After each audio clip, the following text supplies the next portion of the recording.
OTA, 2 de novembro de 1982. Hora aproximada, 11 horas da manhã. Durante um voo de treino, o Tenente Júlio Guerra, piloto da Força Aérea Portuguesa, entra subitamente em contacto com a torre de controlo da base aérea da OTA. Assustado, relata estar na presença de um misterioso e inexplicável objeto. Que objeto seria aquele que o Tenente Júlio Guerra observou na manhã de 2 de novembro de 1982? Numa manhã luminosa de novembro de 1982, 3 pilotos da Força Aérea da base da OTA defrontaram-se com o desconhecido. Surpreendidos numa manhã normal de trabalho, estes pilotos fizeram de facto uma das melhores e mais qualificadas descrições de um objeto que voava e não pôde ser identificado por eles. Mais acrescenta esta qualidade de observação pelo facto de ter sido uma observação feita em pleno dia, ao contrário de muitas situações noturnas onde naturalmente há mais equívocos, há mais dificuldade e mais ambiguidade na observação deste tipo de fenómenos.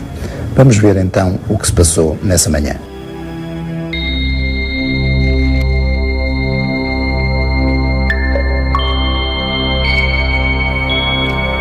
Naquela manhã, o Tenente Júlio Guerra, um experiente piloto da Força Aérea Portuguesa, colocado na base aérea da OTA, preparou-se, como habitualmente, para efetuar mais um voo aos comandos de um avião Chipmunk, um pequeno monomotor de 2 lugares, utilizado em voos de treino ou reconhecimento.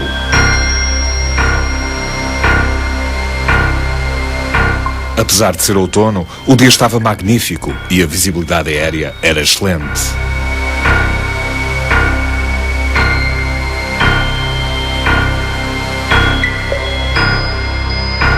E depois dos últimos preparativos, o Chipmunk do Tenente Guerra levantou o voo da pista da OTA. Já perfeitamente habituado àquele tipo de voo, o experiente piloto da Força Aérea pilotava o Chipmunk tranquilamente pelos céus e tudo corria dentro da total normalidade. Contudo, seria na vertical da Serra de Monte Junto que aquele voo, aparentemente calmo, iria transformar-se numa viagem perfeitamente alucinante.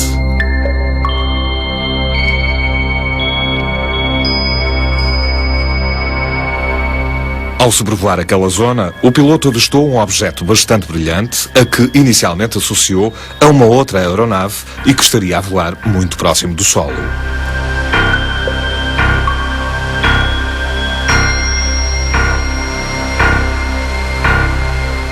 As características daquela estranha aeronave e a sua baixa altitude de voo intrigaram de imediato o Tenente Guerra, que, curioso, decidiu ir ao seu encontro.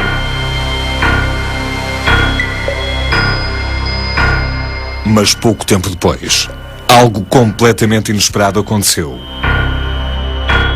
Como que pressentindo a perseguição do piloto, aquela suposta aeronave elevou-se bruscamente no ar, a grande velocidade, e colocou-se em poucos segundos à altitude do Chipmunk do Tenente Guerra. Perplexo, o piloto apercebeu-se então que não estava perante uma aeronave, mas sim de algo de absolutamente incrível e inexplicável.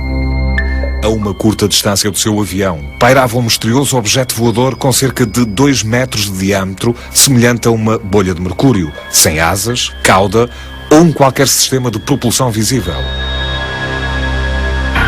Era constituído por 2 hemisférios, divididos no sentido equatorial por uma espécie de saliência, sendo que o seu hemisfério inferior tinha uma cor avermelhada, metálica e brilhante.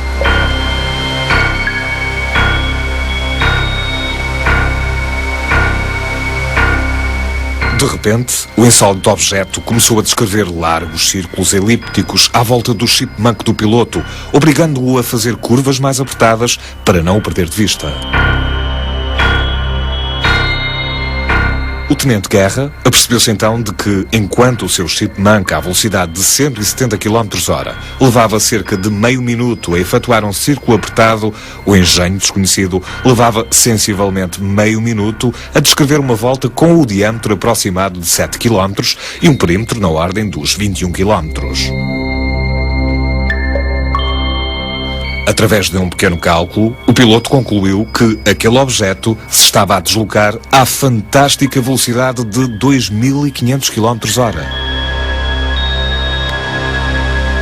Completamente abismado, o tenente-guerra, através do rádio do seu avião, relatou para a torre da base aérea da OTA e para outros camaradas que se encontravam em voo que estava em contacto visual com um estranho objeto voador cuja origem não conseguia perceber.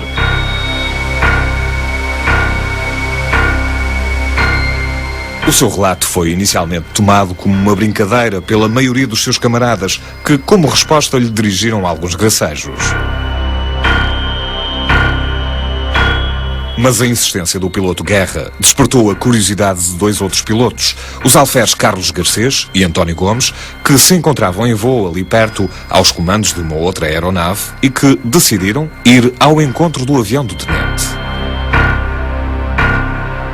Ainda ao longe, os dois pilotos viram então o avião do tenente-guerra, que continuava a descrever curvas apertadas, e um pouco abaixo do avião, um pequeno ponto brilhante que, àquela distância, era quase imperceptível.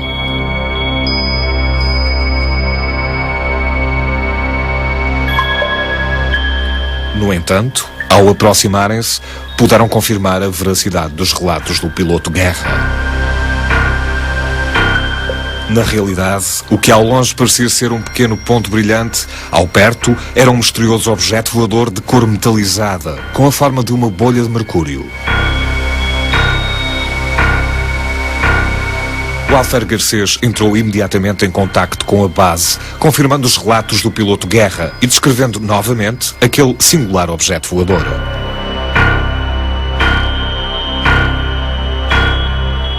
Depois, para que, em conjunto, melhor pudessem acompanhar as evoluções do misterioso objeto voador, desfasou o voo do seu avião em cerca de 180 graus em relação ao do tenente-guerra.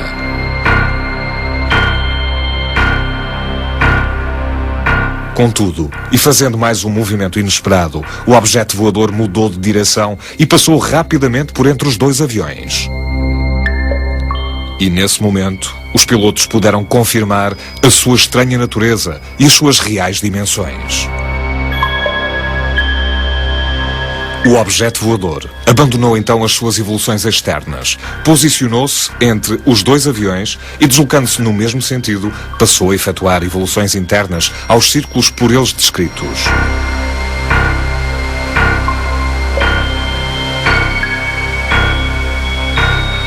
De repente, ao ver o objeto voador a fazer uma súbita trajetória ascendente, o tenente-guerra decidiu fazer uma manobra arriscada.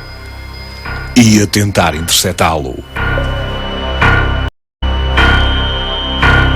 Percebendo o perigo daquela manobra, os dois alferes apelaram ao piloto para que abandonasse aquele perigoso plano.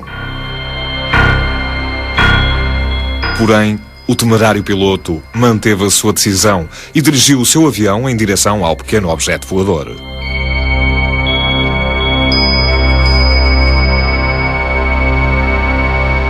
Este não alterou nem por 1 milímetro a sua trajetória.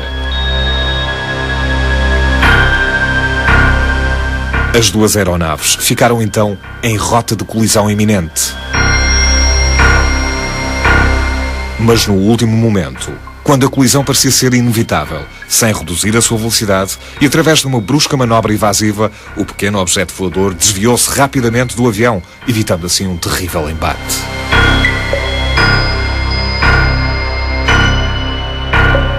Em choque, os três pilotos ainda conseguiram ver o objeto a afastar-se em direção à Serra de Sintra, acabando depois por desaparecer.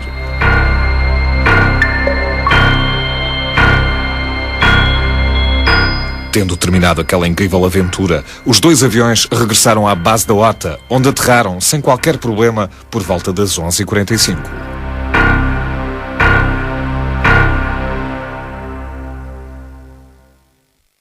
E embora já se tenham passado mais de 2 décadas, ainda hoje, o audaz piloto Guerra se lembra dessa incrível e inexplicável aventura.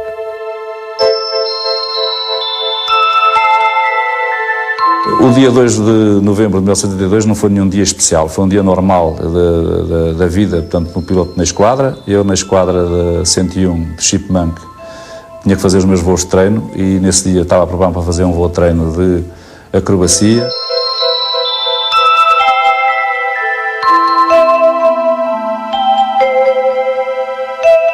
Eu estava na subida, já na zona oeste do Monte Junto, para subir para a volta de cerca de 6.000 pés, que era o máximo de altitude da zona de trabalho, e quando estou por 5.000, 5.500 pés, vejo que, à primeira reação que eu tive, que era um avião que estava a passar nessa zona, tanto junto ao chão. Antes que eu tivesse uma reação para a torre, simultaneamente, a gente está sempre a ver o que é que está lá em baixo, fico admirado quando, na verdade, vejo aquilo que me parecia ser o cockpit de um avião a brilhar com o sol, mas que, repentinamente, eu não vejo asas e não vejo o resto da fuselagem, vejo só um cockpit a brilhar.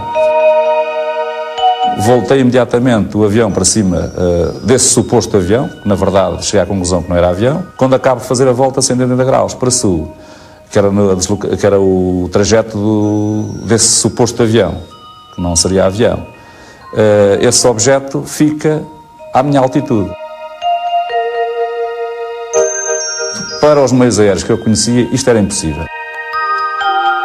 Os aviões não conseguem fazê-la, não têm subida vertical. E essa bola que estava junto ao chão aparece-me em frente do nariz do meu avião. E logicamente que depois de eu ver que apenas via aquela bolha metálica e não via asas, não via a estrutura do avião, eu vi logo que não estava com o avião à vista. E começa a descrever elipses no sentido da direita para a esquerda, portanto no sentido retrógrado aos ponteiros do relógio. E para acompanhar o objeto tive que fazer voltas muito apertadas.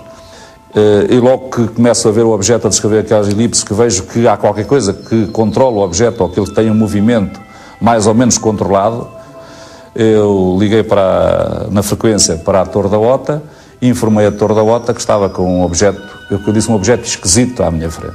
E daí um pouco é que colegas meus que também estavam a voar na zona começaram a fazer as suas exclamações, que é normais na vida militar. Eu, logicamente, perante o que estava ali a ver, não podia aceitar os comentários que estavam a ser feitos, só disse aos meus colegas que, meu senhor, se acham que eu estou maluco ou se é uma bola, venham cá ver que eu estou aqui com este objeto.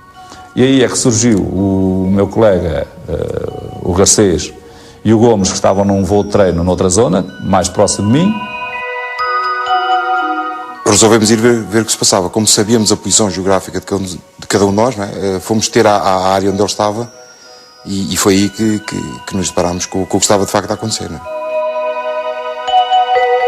é? Nós entramos na volta, juntámos-nos à volta do avião, à volta que ele estava a fazer.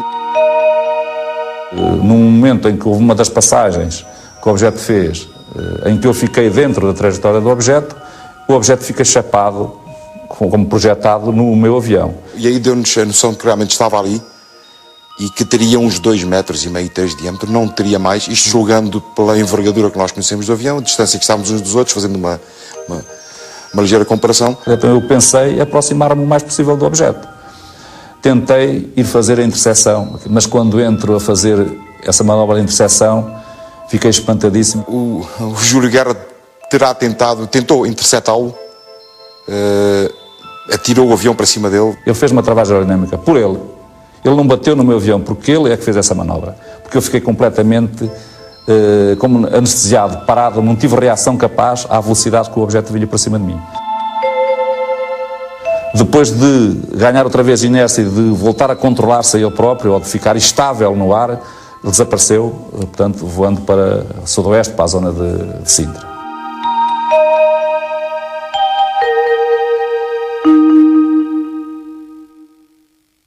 Devido à estranheza do insólito objeto e a todas as extraordinárias nuances do avistamento, o caso da OTA depressa ficou conhecido como sendo um dos mais marcantes a nível de fenómenos OVNI em Portugal.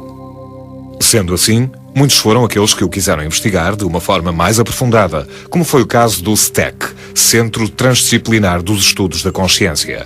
Bom, o caso da OTA é, porventura, um dos casos mais importantes dos não identificados portugueses.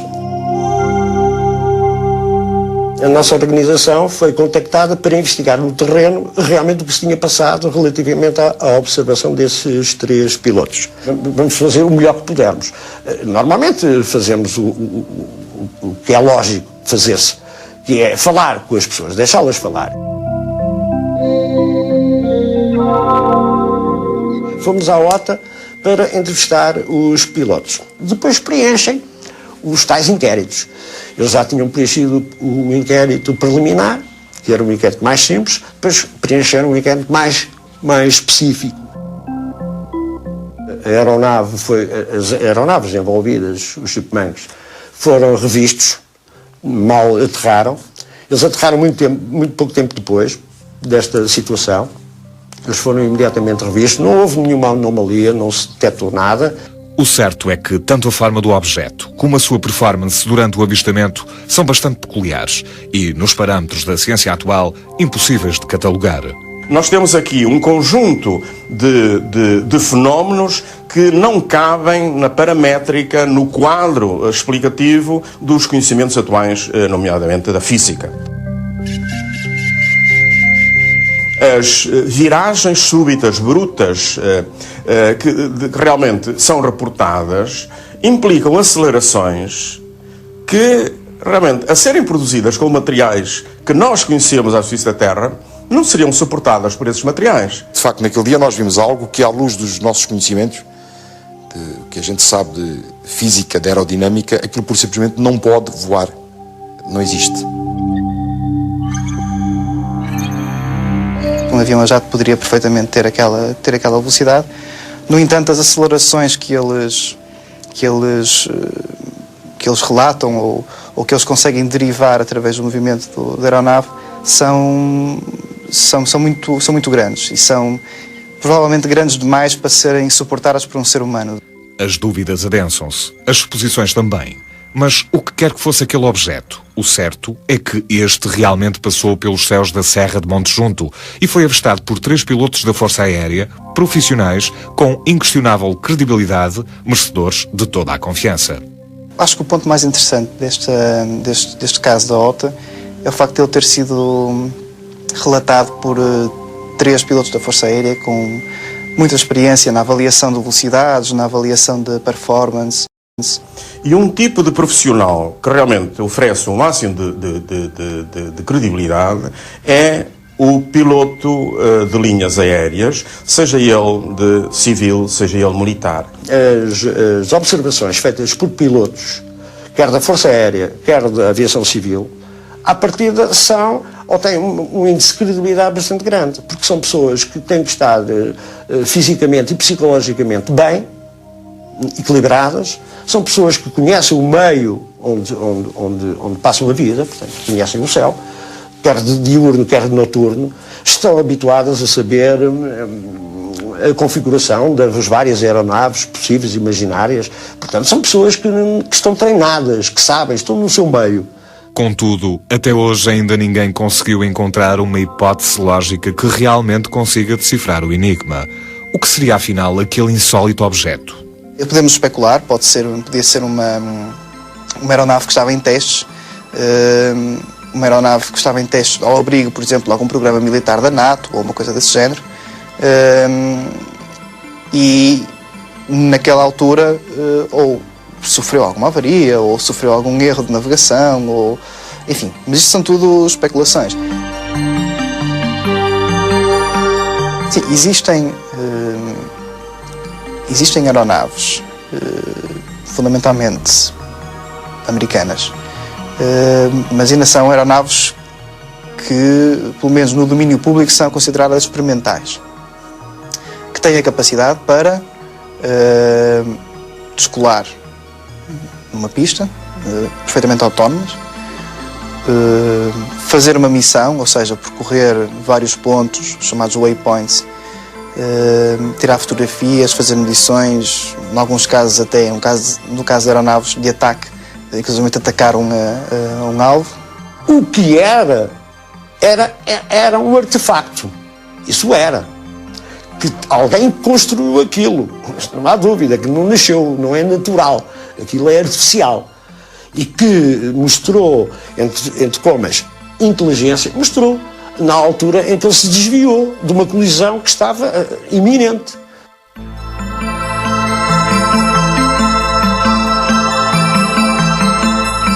Agora, o que era, não sei o que era. não são fenómenos terrestres, não são. Porque senão já estavam mais que identificados e sabia-se qual é a origem e sabia-se, já se calhar de certeza absoluta, já deveria haver guerras entre um país e outro, entre uma nação daquela, por causa dos avanços tecnológicos.